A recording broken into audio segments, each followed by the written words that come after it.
We're going to go through the life cycle of an event. So this is our quick blurb about who we are. We're Venture Enablers. We do a whole gamut of different events. Really small company. It's just me and my wife. And I have another full-time employee. We use lots of contractors and stuff like that. But we're an outdoor endurance company. That's kind of what we do. We're based in the Shenandoah Valley in Virginia. We do a half marathon series through amusement parks, through Cedar Fair. They're a lot of fun. Swag for that is entry into the park. We do a whole load of mountain bike races. We do a whole series of trail runs. We do some fun glow runs. We do a whole gamut of different stuff. We actually started out, and my passion when I came into this, my original background is actually engineering and then IT. And I was actually big into outdoor pursuits and adventure racing. So if you don't know what adventure racing is, go to our website, adventureenablers.com. Scroll down to the bottom, there's an explainer video. It tells you exactly what it is. And we do tracking and timing. So we're actually working on developing we have a tracking system, tracks people over multiple days, exactly where they are, leaderboard timing and stuff like that. Last year we did, longest race we've done was a 6-day adventure race through Wyoming. It's the World Championships for 2017. We had just over 270 participants come out and do that from 20 different countries. So, and that's racing non-stop for 6 days. So, this is what I'm going to go through. So if this looks boring and not interesting, please, you can leave the room right now. I promise you it's not going to. I'm not going to go through each one of these icons up here. We're going to do it on each slide pretty quickly and cover all of these items. So if you are producing races for someone else, if you are involved somewhere in producing any type of event, you should at some point take on at least one of these items. If you're doing a full life cycle of an event, you should touch on every single one of these points. It may be for 10 minutes, it may be a month-long process for each of these different things. And a lot of this stuff is also continual improvement and monitoring as we go through. So I'm going to try and hit on each of these items, and hopefully I don't run out of time. So the first thing is, right, inception. Someone has a great idea for an event. I have people come to me all the time. I have this great idea for an event, Mark. It's to do this, and we do these crazy outdoors events. And I'm like, well, this is what you need to do to make sure that it's going to work. Basically, go through kind of every item on this inception, right? Why, where, what? What are we going to be doing? What's it look like? What's the feel? What is the goal? What are people going to get out of it? What are you going to get out of it? Is the support from local jurisdiction? You can't just walk into somewhere and put on an event. Are they going to support you? A lot of people come to us and say, hey, we've got a cool idea, we want to do an event in this location. And unless you have someone on board to support you and be a proponent of your event, it's usually an uphill battle, trying to go somewhere and put on something that no one else really wants in that area. So is there a market? And that's, we're starting to see leveling off and dropping across, all the endurance events in the industry. So market is really tough for us right now. They talked about it this morning. Number of events is going up, number of participants is going down. So you want to make sure that what event you're putting on, the people are actually going to want to come out and do it. Course design and location was a great, Ted did a good presentation last year on designing courses. If you haven't looked at that, you should go back and look at that. Existing competition, is it a fundraiser? Is it raising awareness of some kind of brand or cause? Are you doing it for yourself, for profit? Are you working for non-profit? What's it going to be? Run, bike, mud run. I mean, this is everything that you've got to think of when you come up with an event, right? Endless options, endless choices. You've got to come up with something, put it down on paper, and start making a logical idea about exactly what it's going to happen. If it's an existing race, go back and look how you can improve it, all these different items about, how it can be made better. So after that, we really kind of look at a proposal, especially, and we kind of do an internal proposal to ourselves, especially if we're working with a client as well. So we start looking at what the budget's going to look like, resources, what's the client going to do, what they're going to do, what are we going to do, roles, responsibilities, and those types of things. How's it going to get paid for? Who's going to get paid? They're usually the sticking points that people come up with all the time. So you want to make sure that's really clarified and have a template. So quick question, who does proposals? And if you do them, do you have a template that you use? Yes, that's awesome. So we found that we didn't for a while, and it was really like every time someone came to us and said, hey, I've got a great idea or a job, it was like recreating the wheel. And so we really sat down and we came up with a pretty good boilerplate template that really helps us do the process of getting this stuff out the door quickly. Because the more you can advertise your business or work with people and turn this stuff around, the more jobs you can probably get. So when we have our proposals, these are the type of things that we look at. This is my template that I use. I just have a summary and description of our background, purpose and description of the event. What are we trying to achieve? What's the scope? Who's doing what, basically? Pricing, what it's going to cost people for each event. Boilerplate legal, terms and conditions. We try and cover those basic points there. An agreement and a final acceptance. So we won't actually really do a whole lot of stuff with anyone until we've both signed off on the dotted line. And you'll see it's continually improvement as we get to the next stage. This can change and get tweaked as well, and you may need to update your proposal as you go through it. So then we start to look at a budget. This really sometimes starts out back of a napkin, right? Okay, we've got 100 people, they're going to pay $35. We've got 10,000 people, they're going to pay $500. Depends on the event, what it's going to do. But look at simple, right? Income, expense. That's what you're going to look at. So we'll have, we have some simple models that we use for 5K. We kind of know what our overhead is for each event. We generally can guess how many people are coming. We put these numbers in. If it gives us a negative number at the bottom, we're probably not going to do the event, right? Or we need to look at something to see how it's going to work. So really, really quick calculations right at the front end, even before you start doing a whole lot of work. Maybe even start doing the proposals, all those types of things. We're going to go ahead and run this out. And then we move to a little bit more of an advanced stage in our budgeting. So we want to make sure there's an ROI, and we'll talk about what that is. It may be financial. If you're working for a client, and maybe they're just trying to collect names, right? Maybe they are raising money for a cause, and they don't care if they're going to pay you money and lose money off registrations because they're going to get funds from sponsorship and donations. So ROIs for whoever you are may be very different. But this is just illustrating that we tie everything back to our accounting system. Everything you should do should be monitoring, and we've already talked about this with marketing. If you're spending money on marketing dollars, you want to know if that's having an effect on your bottom line and people are signing up to your races. So the same thing with a budget. We want to make sure we can track this at the end and see if we spent too much, too little, and we try and break this down on some pretty common items that we do. And we basically tie this back to our accounting system for each job and make sure we can track all those expenses. So then we move on to, we know we're going to probably make some money. We've got an idea of what the client wants. Now we're going to really start building out, put some work in, and we're going to start building out an event outline. So the description of what the event looks like, the branding concept, depending on the size of the event, we'll put a branding package together. Who's going to do the logos, designs, what's the look and feel of the event? So if you guys were in the marketing meeting this morning, all that kind of front-end stuff. What's this event going to feel like? How are we going to get people to sign up for it? All those types of things. So pull the information that came from your proposal, the ideas that you had early on, and make sure that starts to match with actually what your event is going to be. So if you've decided, okay, we're going to have a trail run, and it's going to be a 5K, you want to make sure that you don't start migrating to, we're going to be doing a half marathon and it's going to be on this road because it looks really cool, right? So you want to make sure that your idea that you had in the beginning is starting to be reflected and come through in your event outline. And if it doesn't, adjust it. Go back and you may start looking at some stuff, hey, this course doesn't work very well for a trail run, maybe we should do something else. And then you need to go back, adjust your proposal, talk to your clients and make sure that that's going to work. So it's a quick example of some of the event outlines that we produce. So we kind of have a template that we use, and we start looking at general description, where it is, location, what's the schedule look like, how much is it going to cost. Then we always put who's racing, and that's going to tie back a lot to our RunSignUp information. Results, how are they going to happen, race day pictures, how are we going to get volunteers, maps, food, what are the divisions and categories, and then waivers, forms, cancellation policies. So this is a minimum that we usually do. We have a template like this, and then that's going to roll into kind of our next stage, which is we start building out our registration. So we know what our events looks like. Now we're going to start putting that information where people can see it and they can actually start buying our product, right? Why is there a question mark after RSU?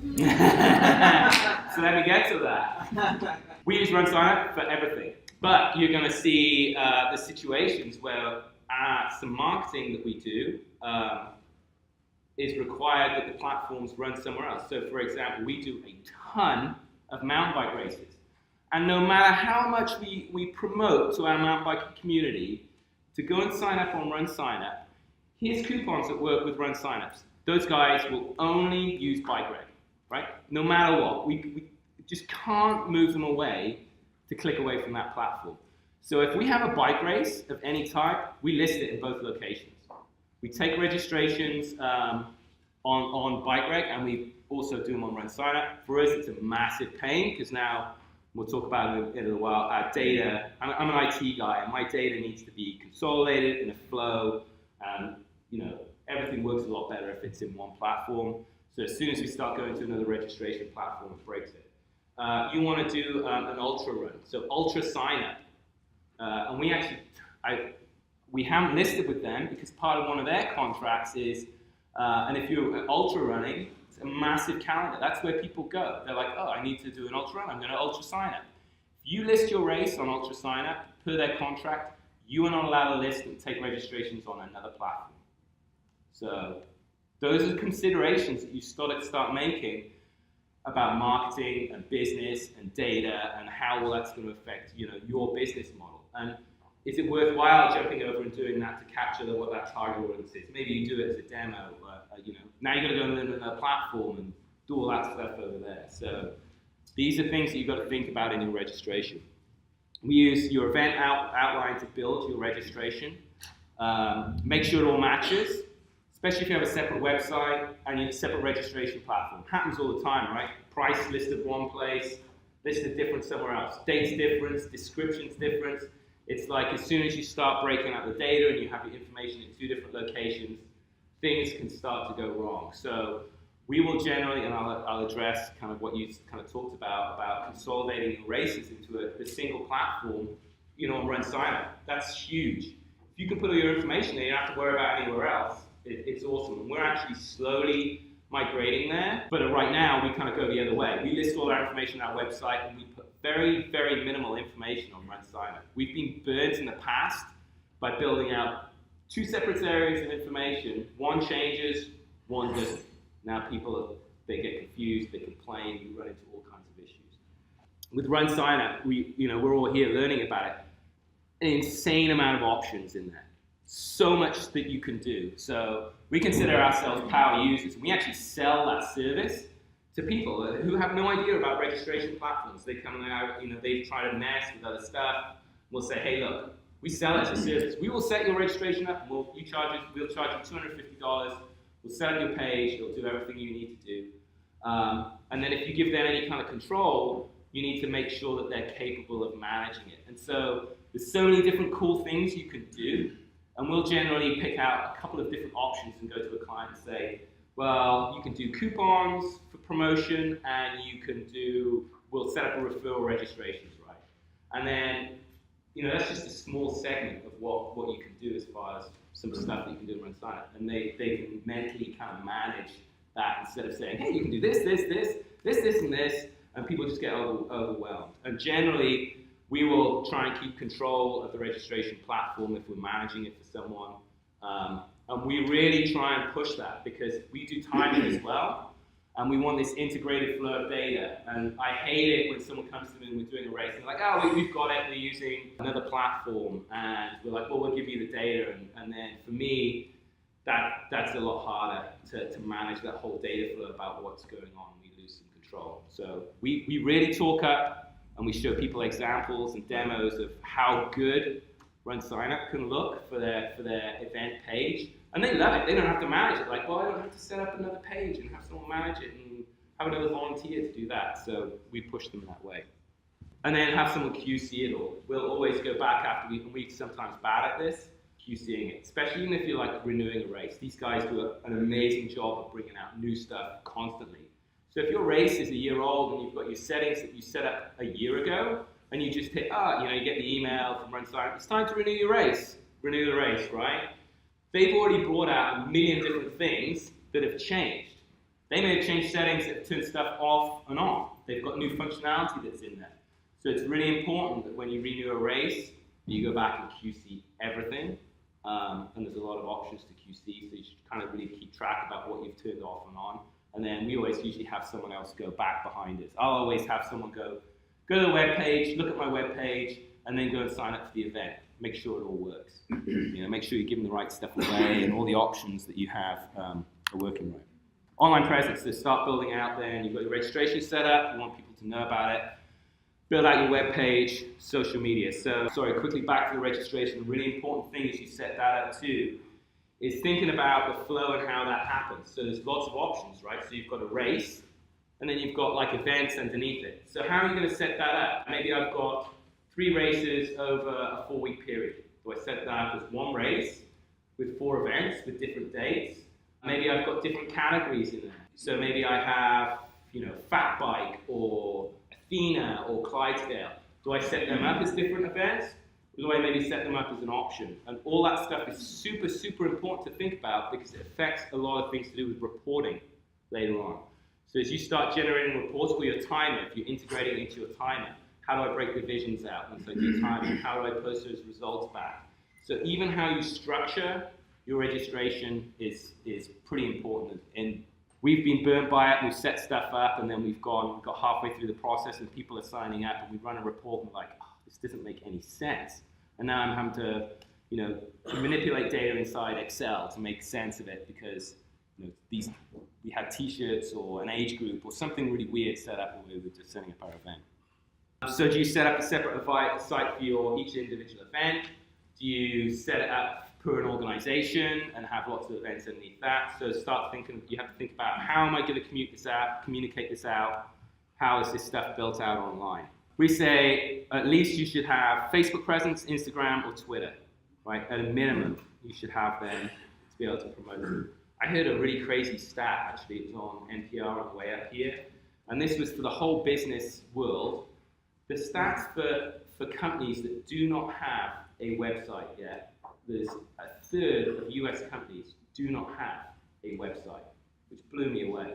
And what even blew me more away was only 40% of businesses have a Facebook profile, which seems crazy to me. I mean, that's like one of the first things that maybe I'm into the IT world, but if you don't have a website and you don't have that social presence that you can manage, you're missing out. So also what else is coming? It may be something that you can leverage because of the type of race that you're doing. So we sometimes do a few things on Pinterest if you've got really cool graphics that you want to share. Snapchat, we've actually looked at that, but that's a really difficult area to build some audiences.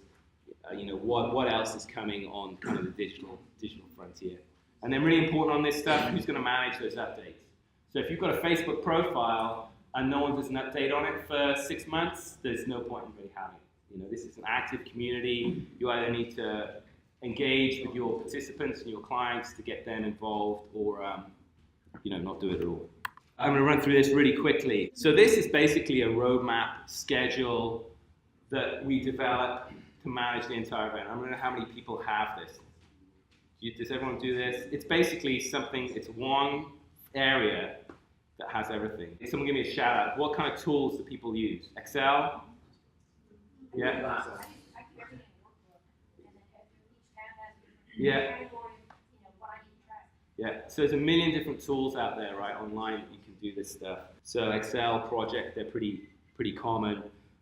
Wrinkle to do this, task list, especially if you've got multiple people to do this kind of stuff. So I'm just going to really run through what we do real quick. We have a master list that we do. We think of every single task that we can do in a particular event. In this case, we kind of have pink is pre-race, yellow is during the race, and we have a checklist of tasks that get assigned to people. So we make sure everything is getting done by someone. We should have a packing list. It's pretty obvious. So when we load our trailers and head off to an event, we know we've got everything. Contacts and staffing lists, we have them in there. And this is obviously going on way before the event. We want to know that we've hired an MC, we've hired someone to set our courses, we've got someone who's going to be managing our volunteers, we've got the on-site contact, police, EMS, all that type of stuff in one place. We have a schedule or a playbook. This is a play-by-play of really not just race day, but pre-event activities. It's a timeline that we run through. Course times, if you guys don't do this, it's really, anything longer than a 5K, you should be developing out fastest and slowest runners, where they're on the course, and manage that type of stuff. So you can, you know where your last person is going to be at certain times and make sure you've got the finish line managed. Travel and accommodation, this is just some few things that we have in there that we kind of track. So I'm not going to dwell too much on marketing because there was a really good presentation on that this morning. But obviously you want people to show up to your event. I will personally say that we are not the best at marketing our events. We struggle with it. It's the hardest thing for us to do. We're really good at producing stuff, organizing stuff, putting on a really good event, getting people to come out. We struggle with that constantly. And it comes back to the initial branding, getting the word out, but getting the word out to people in a competitive market, super tough. So, grassroots, school programs, social media, super important. We still do flyers. We print flyers, take them out to shops, get stores on board, running stores, mountain biking stores, those types of things. We've had some good luck with going to expos and festivals, hiring a booth there. We had really good luck with our ambassador program this year. So this is our hardcore people who come and repeat events, and they're either bloggers or they have a really good social media presence. We reach out to them and say, hey, we'll give you free entries. They're ambassadors, they're spreading our word. And we've had some of them do conversions or registrations that are insane. We give them codes, they get them out there, spread it. They've been super valuable for us. And we started doing that this year for our half marathon series. It's a lot of management. We have 50 ambassadors and they have a lot of questions. They're a little bit needy, but we think in the long run, it's worth it to do that. Referral program, super easy to do in RunSignUp, right? It's so easy. Posting out to calendars, that's a big pain in the ass, but we do that. We sit down, we go out, we pull our information on different calendars. Paid banners, whether you go to Running in the USA or halfmarathon.net, you can do some paid ads on those sites. Once again, is your marketing going to be paid, organic? Look at that.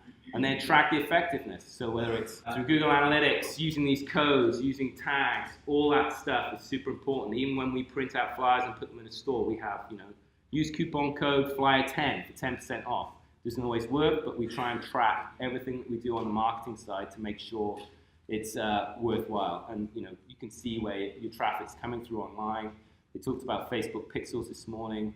Super important to get that stuff in place to be able to see how effective your marketing is. This is a quick layout of what we kind of build for our marketing channels. So we always steer everyone back to our website. That's our central hub. And then we push stuff over to RunSignUp and SignUp. So we're going to do all our analytics. We do 2 sets of analytics. One around our website. We're going to do analytics on RunSignUp too to see where the conversions are coming from. You can see we do social media, grassroots, our promotion tools, Google Ads, AdRoll for retargeting. If you guys have not looked into that, that's a super cool tool. And then analytics, the whole thing. You want to be seeing how effective is your marketing working. Once again, RunSignUp has all the tools there to track that stuff out. So donation is a donation or fundraising program. Eric and he did a great presentation upstairs. Their fundraising platform on RunSignUp has just come on leaps and bounds. And we sell it as a service. We go to a fundraiser. We were working with someone this past week, and they are a non-profit. We basically set up their fundraising platform for them. They're blown away. They said, this is amazing. It was super easy for us to do. So we set that as an add-on service. We'll host and manage your fundraising platform for you for X amount of dollars. So yeah, we set up this last week and just got an email. Thank you so much. You've made this so easy for me. I'm so grateful. So this is someone who's working for this non-profit, and they've got a million things on their plates. They don't want to worry about setting up a registration platform and doing all that kind of stuff. I said, well, we'll do that for you. And that's what we've done. It was literally, for us, it was extremely simple to do. We got their information from them, donation levels, give us your text, bang, we set that into a fundraising platform, and it's done. So sponsors, everyone should be kind of looking for sponsors in one way or another, whether you're looking for in-kind sponsorship or dollars towards your event. RunSignUp has a great platform for that, making sure that you manage your sponsors, get their logos up online, those types of things. So good way for extra income. Once again, a really hard thing to do. It takes a particular skill and person to go out and have them ask for money from people. It sounds easy, but it's extremely hard to do.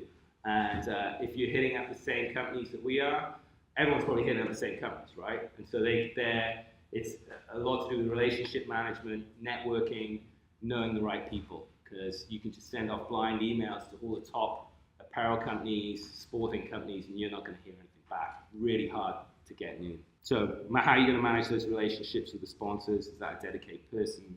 How's that going to happen? And use the sponsors as a marketing partner. We do a lot of stuff with local running stores.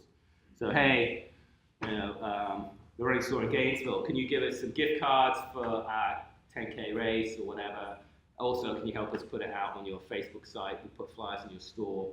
When we do our race, we'll give you a shout out, we'll put your name on the t-shirt, those types of things. So now you've got the registrations up, people are coming in. How are you providing customer service, depending on the size of the race? And really, actually, some of the information that you've built out and thought out before will really help your customer service. If you don't have like a good frequently asked questions or the information is not online, you're just going to get bombarded with questions all the time. So sometimes a learning curve, find out what people are asking all the time, make sure you go and update your information online so it's there. Some people just don't go online and read the stuff anyway.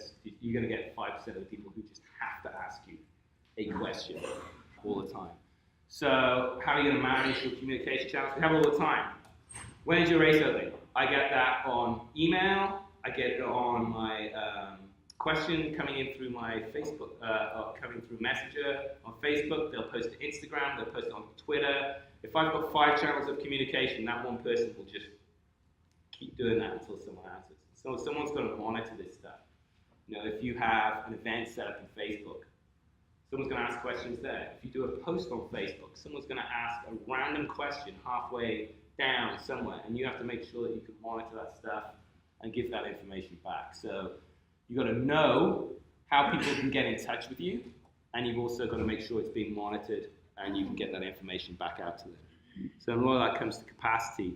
We started to find, actually we got to a point where some of our races, like we have a race with 3,000 people in it. That's about our capacity where we can get to.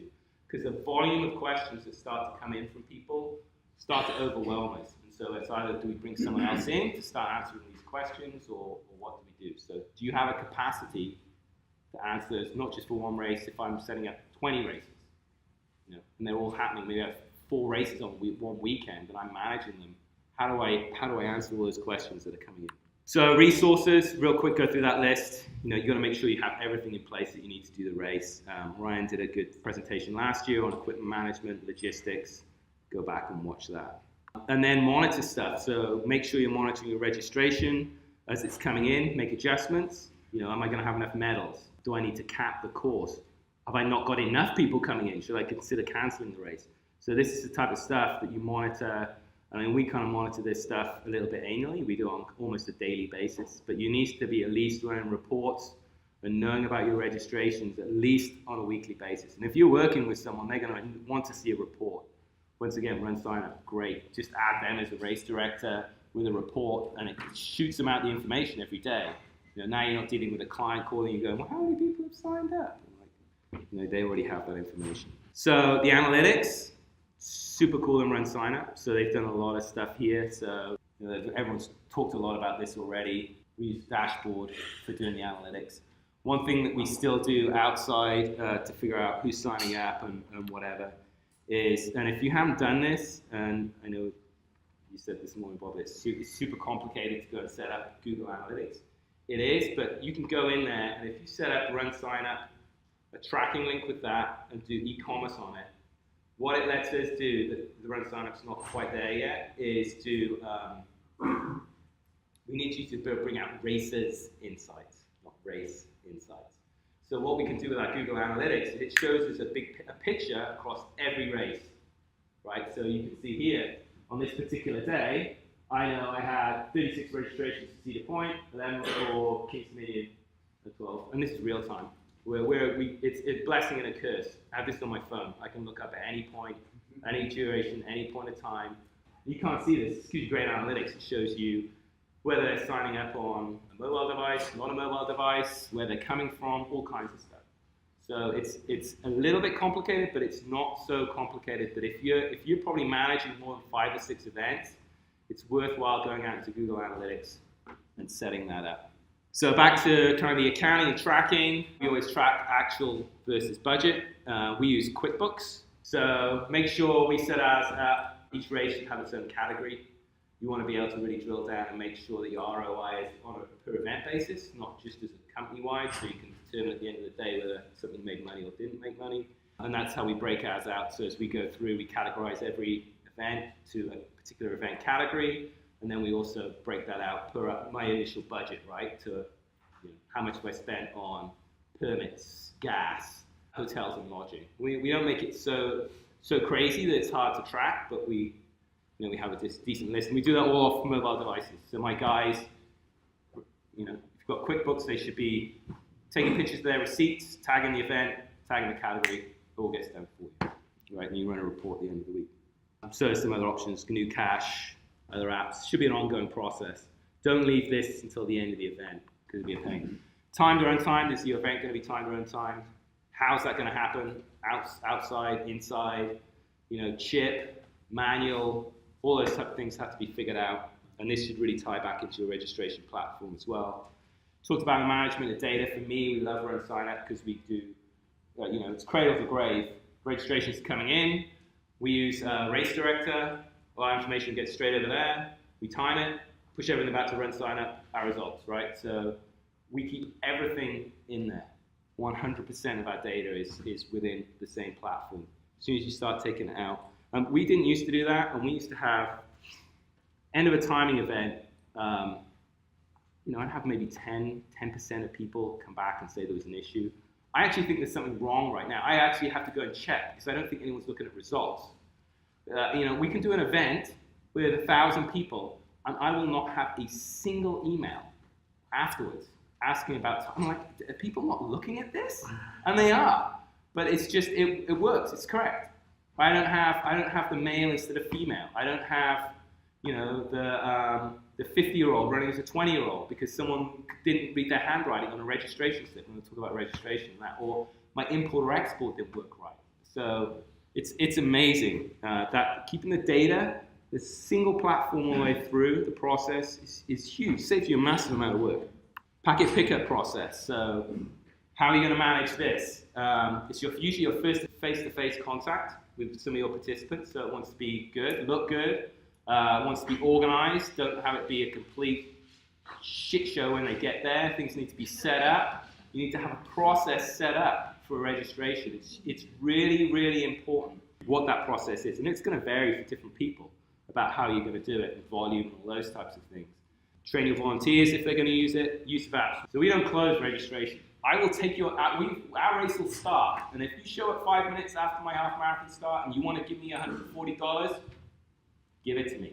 I'll take it. You can go and run. So we use on-site kiosks, and we were talking about this earlier on, right? So we have no paper sign-ups.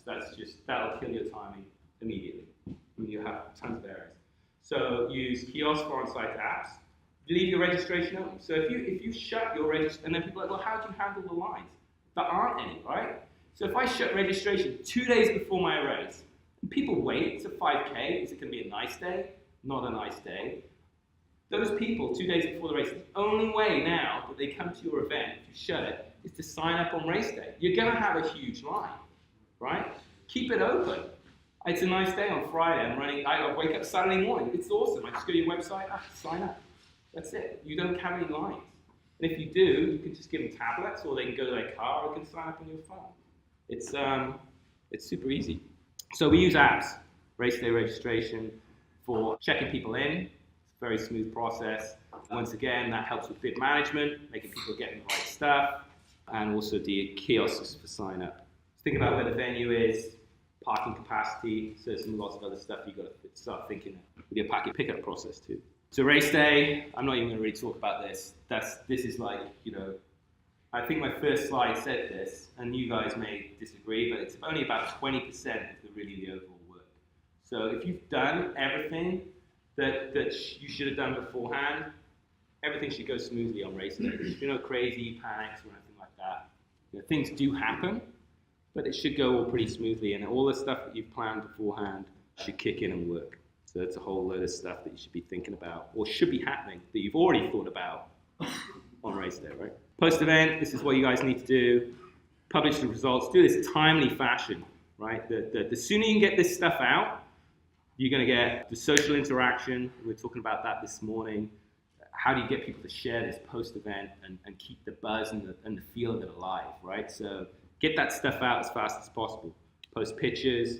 those follow-up emails, make sure they go out. Once again, also great automation, right? Using RunSignUp, you can turn on results. As soon as they cross the finish line, someone gets an email with their results. People are like, that is so cool. You put a message in there, discount code for next year, all those types of things. Make sure you thank your volunteers, pay all your bills if you've got enough money left. Thank your sponsors, thank the agency and partners because they really appreciate that. We always do a customer survey and questionnaire, continually improving. Post-race, do your reports. So, was it profitable? Run all these analytics, go back into QuickBooks. Did I make money? Did people come? How many people signed up? Price changes? Which sites did they come from? Which coupon codes were used? Go back and look at all this stuff, especially if you're going to open the race up next year or you've got another race and you want to kind of use that same model. Questionnaires, ROI, as I said, that may be different from you. As long as you've made money, it may be different from someone who's got a charity, right? So we just did an event this weekend, and they actually don't really care about, they do care how many people come out, but their whole race is geared towards sponsors. So they need an event to go to someone and say, hey, we've got a 5K, can you give us money? And they make all their money off sponsors. We don't even see that. So, your ROI may be different from a client or someone else you're working with. Share this kind of last kind of analytics that we do on our report, so you can see all my budget that we've put into QuickBooks. I've got my budget and I've got my actual, what did it look like at the end of the day? Did we really make any money? So once again, shall I put the event on? Continual process. We're back to the beginning. Was it worth it? Too much effort? Could I have done better? Did we make money? Did everyone have fun? All these questions that you kind of need to answer. What was the original goal that I had during my inception? Did we achieve that? Once again, the ROI may be different. Do we renew the event? If so, RunSignUp, renew event, right? Go back and check all those settings. So that's it. That was my how you put on an event in 45 minutes. So it's a lot, I covered a lot. So if you have questions, let me know. The goal was really just kind of highlight every single aspect that we do in our event. For you guys, it may be different. You may be on a portion of that. You may have a big picture of different things. It's going to vary from event to event. But from the way that we look at stuff, you need to kind of hit every single one of those aspects to kind of be successful in what you do. So, like I said, we're always looking for people to partner with on different events. That's my email address. I've got cards up here if you want it, and I'll take any questions if you have them. Yep. Historically, I've allowed people to, sign up the day of the event. And I got a shipping and timing company this year saying, oh, don't do that. Make them sign up before. You close it night before, they'll sign up and don't deal with it. But it's, sometimes it's like $400 or $500 that morning. And just someone's take or your take on forcing the window shut the night before or, I never shut registration. You've got the tools and the technology out there, and as long as you have the correct timing partner, you just shouldn't, things that screw you up is bib allocations. It's automatically done for you, right? So our process works usually, about Monday before an event. We'll go through and we'll make sure all our bibs are assigned. And there's some reasons we don't do dynamic assignments. We got really burned badly once with dynamic assignments, and I'm still not got over it. But that's a great way. That's a huge way to save money if you're especially doing paid ships. There's something like MyLapse or bibs. Do dynamic assignments. You've got to make sure your volunteers are really keyed up to that as well. But we'll do all our packets or whatever. We'll do them on Monday. Especially we've got 2,000, 3,000 packets to do. Get them all done. Thursday we'll do another download. And we actually put labels either on the back of bibs or packets. Makes it easier to cross-check and make sure people are getting the right things. Family doesn't show up right, and you give out 4 bibs, and little Johnny, who's 6, and he doesn't get a 18-minute 5K time because his brother ran with his bib, right, which happens. So make sure those things are squared away. And then we'll do a final dump, so we know all our bibs are allocated up to about Thursday, Friday. And then from that point, the system just keeps on automatically doing a bid number allocation. You may end up with 100 that don't maybe have a label on it. They're going to be at the back of your bid, where you have your volunteers look at the bid number and pull it and give it to them. It's so easy. You have to have the whole process down there, right? You have to be using the on-site check-in app, because literally we have a kiosk. Go here and register in my kiosk. They literally do that. They walk over 3 yards. They go to my volunteer and say, I need to pick up my bib. They have our iPad, last name, a bib number. It's there. They just give it to them. It's that easy. So just your basic take is, hey, don't shut it down early. You know. You've got to have the processes in place.